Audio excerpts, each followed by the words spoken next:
वरळीचा सातबारा कोणाच्या नावावर नाही. 2029च्या निवडणुकीमध्ये वरळीमध्ये महायुतीचाच विजय होणार असा विश्वास विधान परिषदेचे नवनिर्वाचित उपसभापती सचिन अहिरांनी माझाच्या कॉफी विथ कौशिकमध्ये व्यक्त केलाय.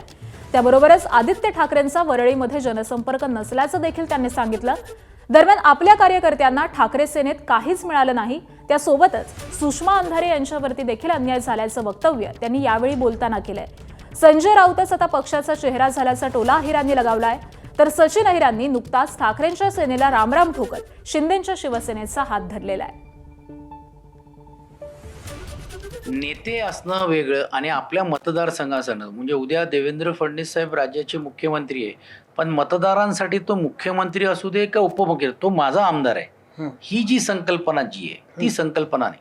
वरळीकर ह्या दृष्टिकोनातून जेव्हा आदित्य ठाकरेकडे बघताय आमदार म्हणून वरळीचा, तर सगळ्यात मोठं काम त्यांनी वरळी मतदारसंघासाठी कुठलं केलं असं तुम्हाला चाळचा रिडेव्हलपमेंटचा विषय जो होता तो स्वाभाविकच आहे, त्यांनी केला आणि त्याला आम्ही साथ दिली. कारण शेवटी लोकांचा विरोध हे आम्ही जाऊन तिकडे नमवण्याचं काम करत होतो. त्यावेळी काय आदित्यजी लोकांमध्ये जाऊन किंवा जे सुरुवातीला ज्यावेळी विरोध होता, मी असेल सुनीलजी असतील सर्वांनीच केले, तर ते त्यांनी केलं. पण तो सरकारमध्ये असताना एक पायलट प्रोजेक्ट म्हणून घेऊन त्यांनी खूप इनिशिएटिव्ह घेतली, हे आपण कदापि नाकारू शकणार नाहीये. पण त्याच्यानंतर ज्या काही उणिवा होत्या ज्या होत्या, अर्थात सरकार बदलल्यानंतर हे होतात, त्यामुळे पण तिकडे थोडा लोकांमध्ये थोडा मोठ्या प्रमाणात जो असंतोष झाला, त्याचाही फटका त्यांनाही पडला, आम्हालाही पडला.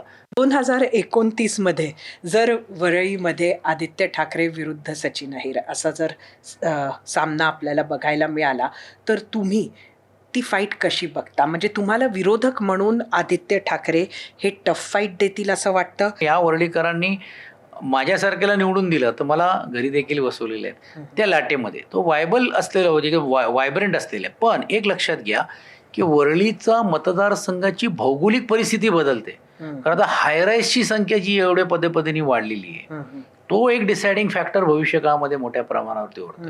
आणि मला आत्मविश्वास आहे की ज्या पद्धतीने महायुती काम करते आणि माया माध्यमातून करीन आणि मी बनल्यावर तो तिकडे विजय हा आमचा 100% झाल्याशिवाय राहणार नाही. जे आलेल्या लोकांना एकाना अकॉमोडेट करण्याचं काम जर नेता या नात्याने आम्ही जर केलं नाही, तर ती लोक आमच्यावरती कशी विश्वास ठेवेल? आता मी नावच घेतलं तर मी सांगतो, सुषमाताई सारख्या एका एवढ्या सामाजिक चळवळीमध्ये ज्यावेळी दुसऱ्या दिवशी ज्यावेळी मुख्यमंत्रीचं पद ज्यावेळी ते जात होते त्यावेळी फोन आला आणि तिसऱ्या दिवशी मी त्यांना घेऊन गेलो आणि त्यांनी सांगितलं, साहेब मला काही नको, तुम्ही हे राहिलं पाहिजे, फक्त आम्ही अशा वेळी मी तुमच्या बरोबर आहे. ती चळवळ म्हणून घेऊन तुम्ही 2022 पासून आलं, 4 वर्ष झाले, आणि तुम्ही आज ज्यावेळी विधान परिषद यायची वेळ आली त्यावेळी तुम्ही त्याचा विचारच करत नाही आहे. एक गोष्ट नक्की तुम्ही नाकारू शकणार नाही की पक्षाचा फेस हे आता संजय राऊत साहेब झालेले हे नाकारता येणार नाहीये. मग चांगलं झालं तरी त्यांच्यामुळे झालं, वाईट झालं तरी ते त्यांच्यामुळे झालं. ते it's a double sorted. Politics is not like this किंवा मी फक्त चांगलाच करू शकतो त्याने, इट्स डबल सोडेड. म्हणून तर त्या त्यांची लोकांची भूमिका आहे. महत्त्वाचं एकच आहे की इंटरॅक्शन जो डायरेक्ट लोकांशी व्हायला म्हणजे त्यांनी चालू पण केलं होतं. ज्यावेळी आपण एकनाथ शिंदेची तुलना करतो, साहेबांची तुलना करतो आणि उद्धवजींची करतो, हे व्हिडिओ कॉलवरती अवेलेबल आहे, हे व्हॉट्सअप कॉल, म्हणजे डिफरन्सेस असं झालेलं आहे. तर मला वाटतं तो डिफरन्शिएट करताना वरचढ हे नक्कीच होतं. एबीपी माझा, उघडा डोळे बघा नीट.